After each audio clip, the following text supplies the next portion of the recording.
వ్యక్తిగా, గొప్ప నాయకుడిగా రాష్ట్రానికి మాజీ మంత్రిగా ఎన్నో సేవలందిస్తూ ప్రజలతోనే ఆయన జీవితం అంతా కొనసాగింది. అండ్ ఇప్పుడు గత 5, 6 నెలలుగా ఎక్కువగా కనిపించట్లేదు. మరి పొలిటికల్‌గా యాక్టివ్‌గా ఉన్నారా? లేదా?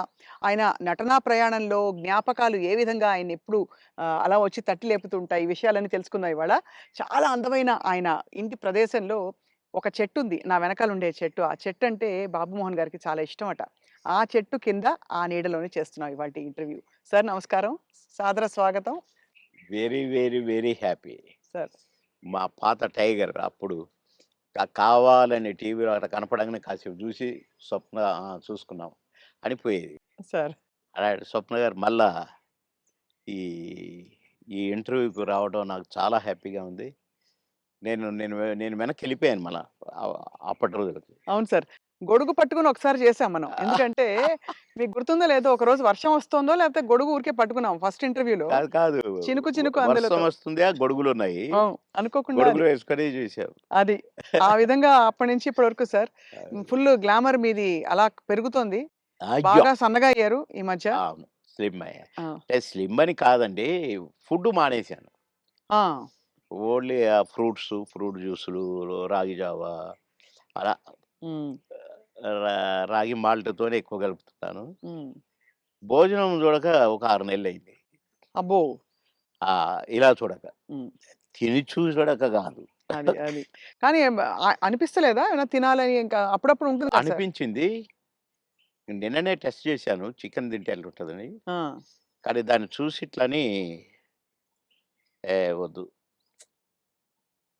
అన్నా. హ్మ్. ఎందుకు? ఎందుకట్లా? ఏమో! అంటే వైరాగ్యమా? లేక హెల్త్ కాదు. గురించేనా? ఆ! తినలేదు కదా! వద్దులే ఏమో అట్లా అనిపించిందండి. హ్మ్. అసలు చికెన్‌ను జూస్తే నేను ఆవురు ఆవురుమనేటోడిని. హ్మ్. అది చూసి ఆహ్, వద్దులే అన్నాను. హ్మ్. కొందరు అది తినమని నన్ను ఫోర్స్ చేసినోళ్ళు ఎంత ఫీల్ అయ్యారో పాపం. హుహుహు. వాళ్ళ ఫేసుల్లో జూస్తే నేను భోజన ప్రియుడిని 100%. హ్మ్. నాన్ వెజ్ లేకుండా ఏనాడు ఉండని వాడిని. హ్మ్. అలాంటిది నేను ముట్టుకొని వద్దు అన్నానంటే ఇక్కడికి దాకా తెచ్చి అదే మరి. రాత్రే హ్మ్. మళ్ళీ రాగి జావ తాగునని పడుకున్నాను. హ్మ్. నవ్వుకున్నా నేను. ఏంటో అంటే అది ఏదో వద్దని కాదు, దానికోసం ఏదో శపథాలని కాదు గానీ, వద్ వద్దు అనుకున్నానంతే. హ్మ్. అది నాకు నా బ్లడ్‌లో ఉందిలెండి కొద్దిగా. క్రమశిక్షణ నేనేదన్నా అనుకుంటే. వద్దంటే గీత గీస్తే అది వద్దే ఇగ. ఒక్కసారి కమిట్ అయితే నా మాట నేనే విన్ను. అంతేనా? అవును. అంటే అది మళ్ళీ అట్లా గూడా కాదండి. హ్మ్. వద్దు వద్దు. అంతే. తెలుసుకుంటారు. నేను పాన్ తినేవాడిని. హ్మ్. రోజుకు 30 పాన్లు తినేను. 35 పాన్లు తినేవాడిని. మిట్టపానా? మిగతా కాదు. కాశ్మీర్ కిమాం అది కొంచెము అంటే ఆ కత్తా గిత్తా అంతా ఏస్తారు అది. ఆ! ఎర్రగా అయితది. నా ఫోను రూ. 5 రూ. హ్మ్. 35. హ్మ్. దాంట్లో వేసేది రూ. 5 ఏదో అదేందో వేస్తారు దాంట్లో. గుమ్మునగా ఉంటదనమాట. స్మెల్లు. హ్మ్. కానీ అంటే అయితే ఆ పాను హ్మ్. నేను ఒక కాన్స్టిట్యున్సీ నుంచి వస్తున్నాను. నేను కాన్స్టిట్యున్సీ ఎంట్రన్స్‌లో గూడా సంగారెడ్డిలో ఒక పాన్ షాప్ చూసుకున్నాను. హ్మ్. ఆడికి ఎట్లా కట్టాలి ఏంటి అంతా నేర్పించుకొని పెట్టుకున్నాను. హ్మ్. సాయంత్రానికి తక్కువైతే ఒక 4, 5 అన్న ఉండాలి హైదరాబాద్ రావటానికి. నేను అక్కడ కట్టించుకొని వచ్చేవాడిననమాట. హ్మ్. ఆడ కట్టించుకున్నాను. అప్పుడే తీసుకున్నాను. నేను మళ్ళా మెయిన్ రోడ్ ఎక్కినాకనే పానేసుకుంటా. ఆ! మన మధ్యలో వేసుకోను. ఈ లోపల నాకు ఎస్పీ గారు ఫోను. "బాబుమోహన్ గారు మీరు ఫలానా దగ్గర పాన్ తీసుకున్నారా?" అంటే, "అవును." "వద్దొద్దు తినకండి" అన్నాడు. ఏంటి అన్నా పాన్ తినొద్దంటాడు అని నేను ఇప్పి వేసుకోబోతున్నా. ఆ! ఇంకొక ఫోనొచ్చింది.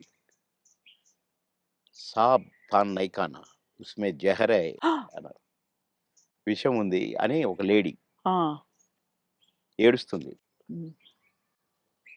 ఏంటబ్బా! అనుకున్నాను. అనుకోని నేను ఇట్ట పడేస్తున్నా. మళ్ళీ ఎస్పీ గారి ఫోను. "సీరియస్‌గా చెప్తున్నాను. మీ పాన్‌లో విషం ఉంది. పాన్ తినకండి సార్. పడేయండి." బాబోయ్! సీరియస్‌గా అన్నాడు. "పడేయండి." పడేసా. వచ్చాను. ఏంటి ఇట్లయింది అనుకున్నాను. నో. రేపటి నుంచి తినొద్దనుకున్నా. మళ్ళీ ఈ రోజు వరకు తినలేదండి అసలు. అది గుర్తే రాలేదు నాకు పాను. అది. కానీ ఎవరు చేసిండ్రు సార్ అది విషం ఉందని? ఇగ అదంతా కథ జరిగింది. కథ జరిగింది నాకు కానీ పెట్టారు. ఆ! పాన్‌లో పెట్టి పొలిటికల్ అపోనెంట్స్ ఆ! అంతేనా? అవును. ఓయమ్మో! ఇది చాలా పెద్ద ఎంత ప్రమాదం తప్పిపోయింది మీకు. చాలా. భగవంతుడి దయ. అంతే. దాన్ని ఎంతమని చేసింది ఆయనే. ఆ! పాన్ తినకరా ఇంకా కొంచెం పనుందన్నది ఆయనే మరి. సో 2 స్వామి కార్యం అయింది మిమ్మల్ని కాపాడాలని. మీ స్వకార్యం అలవాటు మానేయాలని 2 అయినాయి. అప్పటినుంచి నేను మానేశా. అది. మానేసినంక తినమన్నాడు. తిననన్నా. హ్మ్. ఇక అదంతా అట్లా గమ్మత్తుగా అంటే ఏదన్నా వద్దనుకుంటే మీరు మానేసుకోగలుగుతారు. నేను పెద్దగా దాని గురించి పట్టించుకోను ఇగ. హ్మ్. హ్మ్. చాలా అంటే సినిమా పరిశ్రమలో ఎంతైనా మీకు బావుండింది గదా! లైఫ్ మంచిగా. అందరూ గౌరవించారు. అందరూ ప్రేమించారు. అందరూ అది గ్రేట్. ఫాన్స్ మీకు. అందరూ ప్రేమించారు. హ్మ్.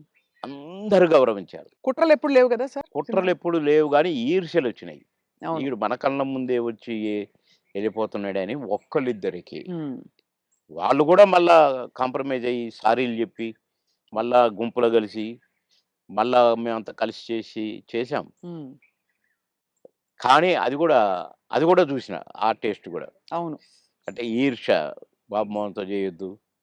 బాబు మోహను అసలు రోజు రోజుకి ఎదుగుతున్నాడు. వాడిని డౌన్ జేయాలి. హ్మ్. అనేవి గూడా వచ్చినాయి. హ్మ్. ఇండస్ట్రీలో మీకు గాడ్ ఫాదర్ అంటే ఎవరు సార్? దాసరి గారా? కో కోడి రామకృష్ణ గారా? ఎట్లా సార్? అంటే మీకు బాగా మీ ప్రతిభని నన్ను గుర్తించిన వాళ్ళు. నన్ను రోడ్డు మీద బోయేటోడిని పిలిచి, వేషం ఇచ్చి, సూపరని నన్ను నటుడిని జేసిన ఆయన కోడి రామకృష్ణ గారు. హ్మ్. కోడి రామకృష్ణ గారిని డైరెక్షన్ జేసిన ఆయన మా తాతగారు దాసరి గారు. హ్మ్. కనుక మరి నాకు అంకుశం లాంటి పిక్చర్ అవును. అంకుశం రిలీజ్ అయిన వారం రోజుల్లో 10 సినిమాల్లో బుక్ అయ్యాను. అబ్బబ్బబ్బా! దాసరి గారి సినిమాకే డేట్లు లేని పొజిషను. పోయి సారీ జెప్పి, "సార్ ఖాళీ లేదు సార్." "అదేంట్రా? నాకు, నా సినిమాకు డేట్లివ్వంటావా? అట్లా అనకూడదు. నువ్వు అడ్జస్ట్ చెయ్యి. ఇట్లా జెయ్యి, అట్లా జెయ్యి" అని డేట్లు ఎట్లా అడ్జస్ట్ చేసుకొని ఇవ్వాలనేది నేర్పిర్రు దాసరి గారు. కనుక ఫస్ట్ పిక్చర్ 'ఆహుతి', సెకండ్ పిక్చర్ 'అంకుశం'. 'అంకుశం'తో పాటు కాబట్టి కోడి రామకృష్ణ గారే గురువు. హ్మ్. మీరే ఒక సందర్భంలో చెప్పారు. ఆయన మీరు ఆ టైంలో కూడా చాలా హెల్త్ కాన్షియస్‌గా ఉన్నారు 'దేవుళ్ళు' సినిమా అప్పుడు. హెల్త్ కాన్షియస్‌గా ఉండి దాదాపు మీరప్పుడు ఇంకా చిన్నప్పుడు అమ్మ చిట్కాలన్నీ పాటించి వెయిట్ తగ్గుదాం అనుకున్నారు. తగ్గేసరికి ఒక్కసారి మాకు అలాగే కావాలి బొద్దుగా మా పాత బాబు మోహన్ గారు. బాబుమోనే కావాలి. పాత బాబు మోహన్ గారు. అంటే బొజ్జ ఇట్టుండాలంట. హ్మ్. ఇట్లుండాలంట. హ్మ్. అది చెప్పటం అరెరెరెరే! కోడి రామకృష్ణ గారు. మహానుభావుడు, మహానుభావుడు బాబోయ్! సార్ మీరు గతంలో కూడా చెప్పారు. ఎప్పుడు కూడా మీరు నవ్వుల పాలయ్యి కూడా 10 మందిని నవ్వించారు. ఆ! ఎప్పుడు మీకు కాన్‌ఫ్లిక్ట్ రాలేదా? అది సంఘర్షణ రాలేదండి. గాని ఎందుకంటే ఇది ఒరిజినల్ గాదు గదా! మాది. అవును. నేనది గాదు గదా! హ్మ్. దాన్ని క్రియేట్ జేసి చూపిస్తున్నాను. హ్మ్. అంటే నేను క్లాసుల్లో గూడా టీచర్స్‌ని గిన ఇమిటేట్ జేసేవాడిని. ఓహో! ఎట్లా నడుస్తారు? ఎట్లా ఆ! మాట్లాడతారనా? నేను చెప్పేవాడిననమాట. అట్లా ఒక తహసీల్దార్‌ని గూడా ఇమిటేట్ జేసేవాడిని. హ్మ్. ఇంకొక అట్లా కొందరిని ఇమిటేట్ జేసి వాళ్ళలాగా మాట్లాడటము, హ్మ్. వాళ్ళలాగా నడవటము, వాళ్ళు జెప్పినట్టు చెప్పటము, అవి చేసేవాడిని. అంటే నేను కొద్దిగా సరదాకే. మిమిక్రీ దీన్నంటారు అనేది నాకు తెలీదు. హ్మ్. అంటే వాయిస్‌లు కూడా ఆ! మార్చి చెప్పేవారా స్టైల్ అంతా? ఏమిట్రా ఏమిటది? ఏమి జరుగుతుంది? మాకు ఒక సారుండేది. ఆయన మాట్లాడేవాడట్లా. హ్మ్. హ్మ్. "ఏమయ్యా ఏం చేసినారు?" అని ఒకాయన మాట్లాడేవాడు. ఆ! అంటే ఊరికే సరదాకు ఈ సరదా సరదా పోయి క్లాసుల్లో టీచర్లు హ్మ్. "ఒరేయ్ బాబుమోహన్ ఒక 2 నిమిషాలు కాసేపు నవ్వించు అందరిని. నీ నీ జోకులు అందరిని మాట్లాడతావు గదా! ఆయనలాగా ఈయనలాగా హ్మ్. నవ్వించంటే" నేను ఒక 5 నిమిషాలు ఏదైనా జోక్ అంటే పక్కపక్క నవ్వి అప్పుడు పాఠం మొదలుపెట్టేవాళ్ళు. హ్మ్. క్లాస్ మొదలయ్యేది. అట్లా సరదాగా చేసేవాడిని గానీ, నేను ఆర్టిస్ట్‌నయితాను. అని ఎప్పుడు అనుకోలే. ఆర్టిస్ట్‌ని అయినంక నేను ఏదో చేయాల్సొస్తది. ఇప్పుడే హ్మ్. సరే ఇప్పుడైతే కొద్దిగా అలవాటయిపోయిందనుకోండి. మోహన్ బాబు గారు ఎట్లా అంటాడు, మమ్మల్ని ఎట్లా అంటే ఆయన ఆయన ఎలా చూడు అంటారు సార్ ఆయన? "ఏమయ్యా బాబు మోహన్ చాలా బలిసిందయ్యా నీకు. రావయ్యా."